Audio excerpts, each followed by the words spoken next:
Well, hello, my YouTube fellas and gals. So today we are on lot number 4. All my information will be in the description below. If you don't know where that's at, it's a little arrow that you click and you'll have a drop down list. I'm not only a selling channel, I'm also an informative channel. So even if you're interested in any of these books and you don't want to buy them from me and you have a Kindle and a Nook, you can still go look them up. I will put the ISBN numbers below, and if they don't have an ISBN number, you will still have the title, the author, and you can look it up that way. My Facebook page is Minda's Bookstore and More, so you can contact me if you are interested. I post everything on Etsy, and then I will email you the link once you email me or message me, or however you want to do it. Or you can even go to my Etsy store, because I can just give you the name if you don't want to click on a link. So, with all that out, here is the first book of the day. We are on Action and Suspense, and we are on lot number 4. And this is called Dead Set. All these books are softbacks, but that'll also be posted in the description. This is by Jennie Melville. It is a 1992 book. This is what it looks like. And this is what it's about. That's just my post-it notes you'll see in the back with my prices. An enigma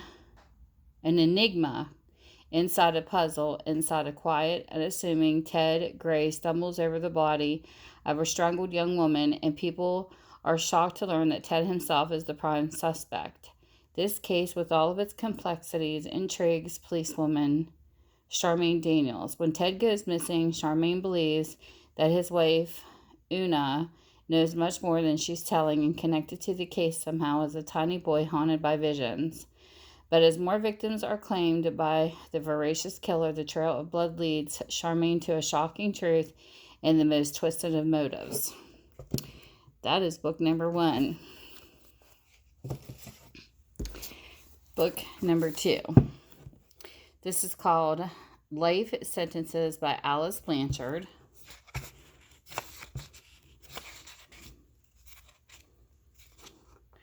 This is a 2005 copyright. That's what the book looks like. This is what it's about. You can't beat them. They're only $1 a piece, so it's like 10 for 10. Life Sentences. Research scientist Daisy Hubbard has one driving purpose in life: to find a cure for a rare disease that killed her brother. On the cusp of a breakthrough in her Boston lab, she gets shocking news. Her sister Anna has vanished in Los Angeles. Flying across the country, Daisy joins forces with LAPD Detective Jack Mikowski and confronts the only suspect, a serial killer who claims he can lead her to Anna. But Daisy must rely on her own instincts to oppose a cunning mastermind who will turn Daisy's hard-won research into a weapon, one deadlier than the disease it was meant to combat. There's book number 2.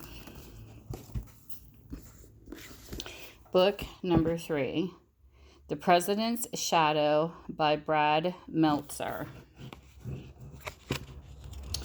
This is 2015 copyright. What the book looks like. Oh, I saw something. I saw a page crinkle. I try to undo the little folds, make it look nicer.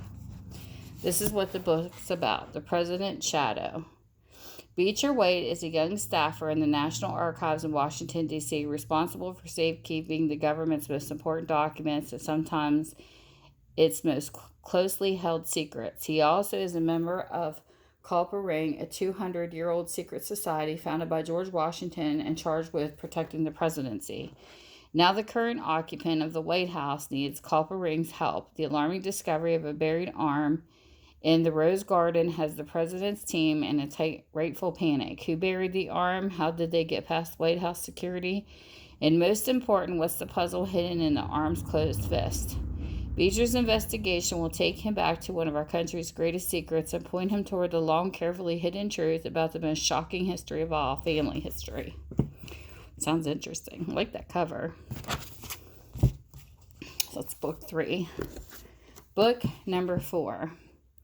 We have Destroyermen Storm Surge by Taylor Anderson. Nice, thick book. And this is 2014. The copyright's 13, but then it has 2014 in it. So that's what I'm going to go with. Okay. In the Pacific, a USS Walker is repaired and updated after a previous battle, and Matt Reddy is healing from his wounds. Planning begins for a bold raid on the very heart of the Greek Empire. But time is running out for the Alliance Army in India, and the Allied forces in the West must gather an unprecedented land, air, and sea campaign to destroy the mighty Greek battle fleet and break through to their relief. All the other plans go on hold when the attempt proves more difficult and more breathtakingly costly than anyone imagined. Meanwhile, the struggle continues on another fronts near and far in the jungles of Bourne in distant southern Africa and in the Americas, where allies are finally learning the terrible truth about the twisted dominion. The Alliance is on the offensive everywhere, but their enemies have few surprises, including new weaponry and new tactics, and a stunning geographic advantage that Reddy never suspected. So there is book number 4. Book number 5. This is Blind Alley by Iris Johansen.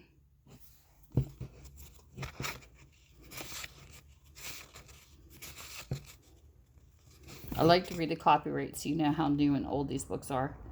So this says copyright 2004, but also 2005 is in here. So we're going to go with 2005. That's what the book looks like. This is what it's about. Her job is to put a face on the victims of violent crimes, but as a forensic sculptor, Eve Duncan works on the skull of a newly discovered victim. She's about to get the shock of her life. The murdered Jane Doe's face has been erased beyond recognition, but whoever killed her wasn't trying to hide her identity. The plan was far more horrifying, for as Eve's skilled hands reveal the murdered girl's face, she recognizes someone she knows all too well, someone who isn't dead yet.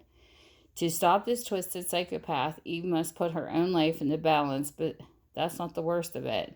When her adopted daughter Jane reveals a bizarre connection to the case, Eve can't stop her from joining the hunt for the killer, a hunt that will lead to a terrifying confrontation. There you go, book number 5. Book number 6. This is called Pocket Apocalypse by Seanan. I think it's how you say her name. Seanan McGuire. He or she. Okay. So this is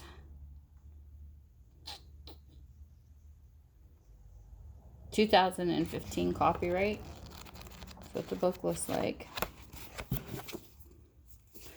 This is what it's about. Australia noun, a good place to become endangered. Alexander Price has survived gorgeous basilisks in his own family, no small feat, considering that his family includes 2 telepaths, a reanimated corpse, and a colony of talking, prosthetic mice.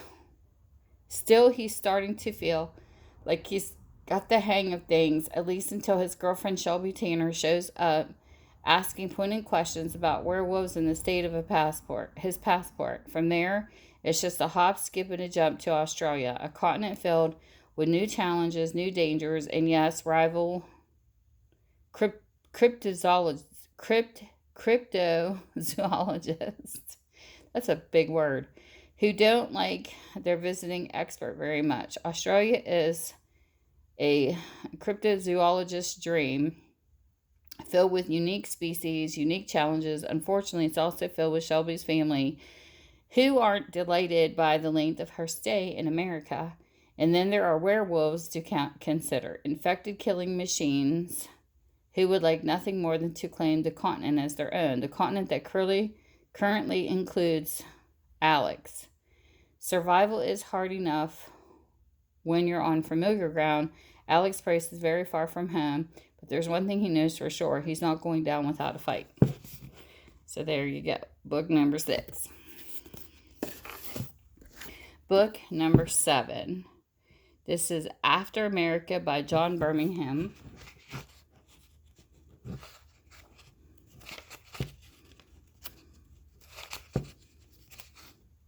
This is a 2010 copyright. This is what the book is about. The world changed forever when a massive wave of energy slammed into North America and wiped out 99% of the population. As the United States lay in ruins, chaos erupted across the globe. Now, while a skeleton American government tries to reconstruct the nation, swarms of pirates and foreign militias plunder the lawless wasteland where even the president is fair prey. In New York, armies of heavily armed predators hold sway and hold off a struggling U.S. military. In Texas, a rogue general bent on secession leads a brutal campaign against immigrants, and in England, a U.S. Special Ops agent enters a shadow war against the deadly enemy who has made the fight personal. When the president ponders a blitz attack on America's once greatest city, the forces of order and anarchy wage an all-out war for post-apocalyptic dominance, and a handful of survivors must decide how far to go to salvage whatever uncertain future awaits after America. Interesting. Number 7. Book number 8. This is a good book. Are You Afraid of the Dark by Sidney Sheldon. Sidney Sheldon was one of my favorites. Love reading Sidney Sheldon books. I have some favorites randomly. This is a 2004. That's what the book looks like. This is what it's about. In 4 cities across the world, four people die violently and mysteriously. The dead share a single crucial link. Each was connected to an all-powerful environmental think tank. 2 of the victims' widows, accomplished artist Diane Stevens and international supermodel Kelly Harris, may hold the key to their husband's demise. Terrified for their lives, suspicious of each other, and armed with only their own wits and guile, they must join forces in a nightmare cycle of hunt and kill. At stake is the shattering truth about the tragedies that robbed them of the men they loved, and about the awesome conspiracy whose ultimate target is big as the earth and as close as the air we breathe. So there is book number 8. Ooh, book number 9. Another good one. I read this one too. This is Dean Koontz's Velocity. He's such a good writer too. This book was... His books keep you on the edge of your seat.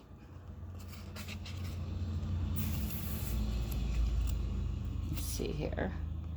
This is a 2005. That's what the book looks like. And this is what it's about.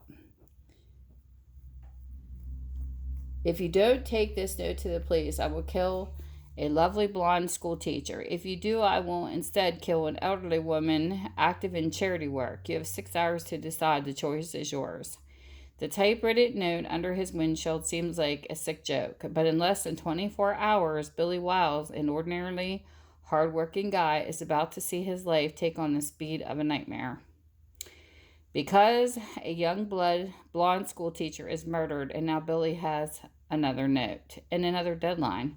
This time he knows it's no joke. He's racing a killer faster than evil itself, and Billy must accept his terrifying challenge. The choice is yours. Velocity. Good books. Good books. So that's number 9. The last book in the set is book number 10, which I have seen this as a movie. This is The Born Ultimatum by Robert Ludlum. Definitely another well-loved book. This is a 2007, where the cover art says, but the copyright of the book says 1990, so we're going to go with 2007. So this is what the book looks like. And this is part of a series of books. The Ultimate Jason Bourne Adventure. At a small town carnival, two men, each mysteriously summoned by a telegram, witness a bizarre killing. The telegrams are signed Jason Bourne. Only they know Bourne's true identity and understand that the telegrams are really a message from Bourne's mortal enemy, Carlos, known as the Jackal and the world's deadliest and most elusive terrorist. And furthermore, they know what the Jackal wants, a final confrontation with Bourne. Now, David Webb, professor of Oriental Studies, husband and father, must do what he hoped to never do again, assume the terrible identity of Jason Bourne. His plan is simple: to infiltrate the politically and economically omnipotent Medusan group and use himself as bait to lure the cunning Jackal into a deadly trap, a trap from which only one of them will escape. So there is book number 10. So I hope whatever time zone you're in, you're having a great one. And with that, I will see you soon. Bye.